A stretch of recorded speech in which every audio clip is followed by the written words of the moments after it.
We're almost halfway through the year, and a lot of people are running on empty without fully realizing it. Grow Therapy helps you find care that's covered by insurance before burnout becomes the baseline. Whether it's your first time in therapy or your 50th, Grow makes it easier to find a therapist who fits you, not the other way around. They connect you with thousands of independent licensed therapists across the U.S., offering both virtual and in-person sessions, nights and weekends. You can search by what matters, like insurance, specialty, identity, or availability, and get started in as little as 2 days. And if something comes up, you can cancel up to 24 hours in advance at no cost. There are no subscriptions, no long-term commitments. You just pay per session. Grow helps you find therapy on your time. Whatever challenges you're facing, Grow Therapy is here to help. Grow accepts over 100 insurance plans, including Medicaid in some states. Sessions average about $21 with insurance, and some pay as little as $0 depending on their plan. Visit growtherapy.com/booknow to get started. That's growtherapy.com/booknow. growtherapy.com/booknow. Availability and coverage vary by state and insurance plan. Stoveleg Media, igniting conversation.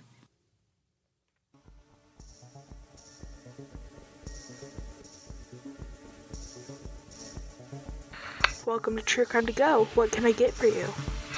Yeah, I had a buddy tell me about something. I can't remember what the name of it is. I don't know the name. Up to the second window, and we'll see you next crime. Welcome to True Crime to Go. I am John, here with maybe a confused Jamie. I am Jamie, and I am confused. This is a true crime story about a man with no real name. All right. Sometimes I wish I didn't have a name. Did he have a horse with a name? That song is in my head really bad, so it was all I could do not to say it at the drive-thru, but that lady's really mean, so it is what it is. Well, why don't you get the ball rolling? We are going to go back a little bit, if that's all right, to the year of 1882. How old were you? Well, I was about 102 years away from being thought about. So we're going to talk about a mysterious man that arrived in the Adirondack Mountains in upstate New York. Really like their chairs. Adirondacks. He spoke several languages. He claimed to be a world traveler. He said he had fought in wars across Europe, and he said he came from a very wealthy family in Portugal. However, we have no reason to believe that any of that was true. What nobody in Essex County knew at the time was that this strange, intelligent, and charismatic drifter appeared to leave a trail behind him. A trail of dead wives, that is. Also, false identities and secrets that remain unsolved nearly a century and a half later. Yeah, after he was arrested for murder, he gave them the name Henry Debosnys, which is not spelled like it sounds. Is that Spanish for the bathroom? I think it's Henry. It's a fake name. He spent his final months in jail doing something that still fascinates historians. And this is what really got me interested in this case. Before I found out about all the fake names, he just sat in his cell and wrote cryptographic messages over and over, pages and pages of strange symbols, drawings, and cryptograms. And nobody has ever deciphered any of them. Oddly enough, upon his release was when the Golden State Killer, no, Zodiac Killer. Okay. Never mind. It's a lot that of was killers. a joke.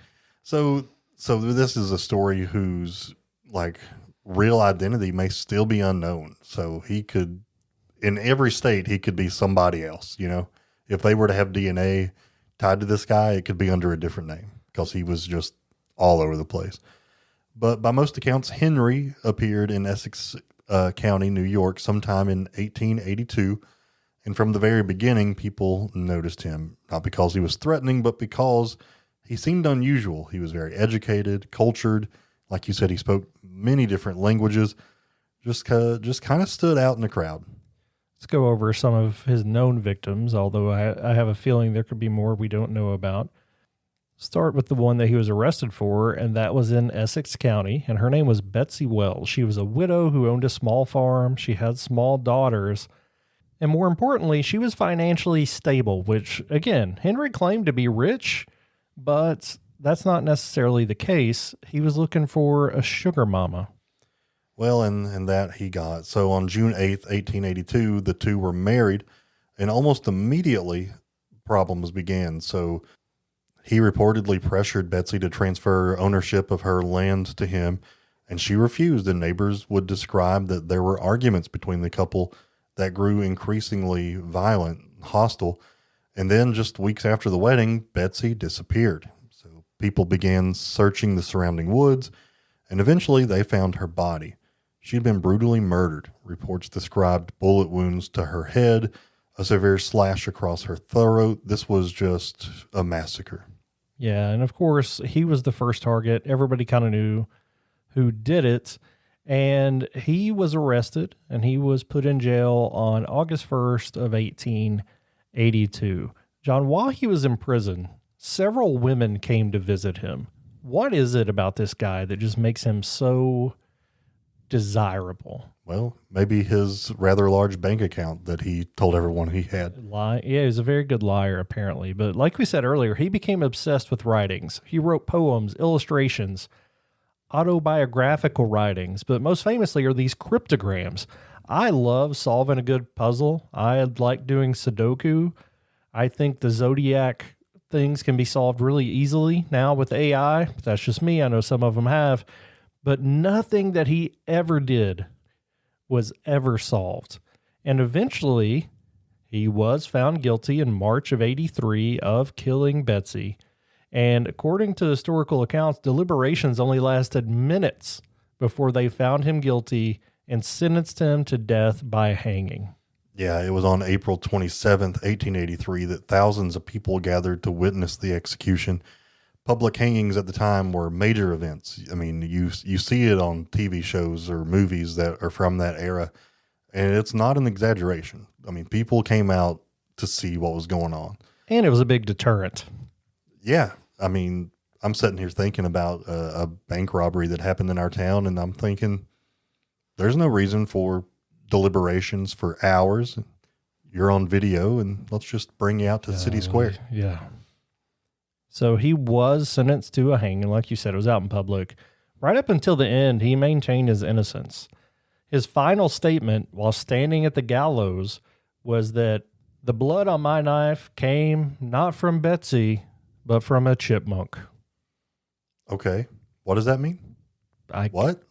Yeah, I mean, I guess they said that the knife he used to kill her, but he said he just killed a chipmunk. So okay, it is what it is, I guess. 140 years, and we still haven't solved all those cryptograms. I would love to get a hold of those. I haven't been able to find a lot of them, but there's still code breakers and researchers looking at them today. Do you think it's just a bunch of gibberish and there's actually no code? That is my assumption. My assumption is that he just either went crazy and wrote all these things or wrote all these things knowing it would drive other people crazy. What if he couldn't read or write and this was just his attempt? What if he thought he was telling a story and it's just complete gibberish?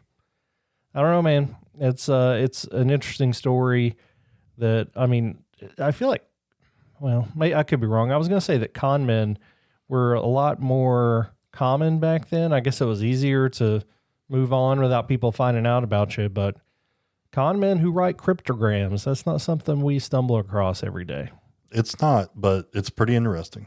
It really is. So we appreciate you guys listening to it. John, thanks for putting up with my puzzle interests and cryptography fascination. I would imagine that if you were to go before me, I'm going to find random, the codes I have to break. Yeah, I think so. So please just leave me a legend. They're going to be gibberish. All right, guys, we appreciate you. This has been a puzzle of a crime story in 10 minutes or less. Would you like crime with that?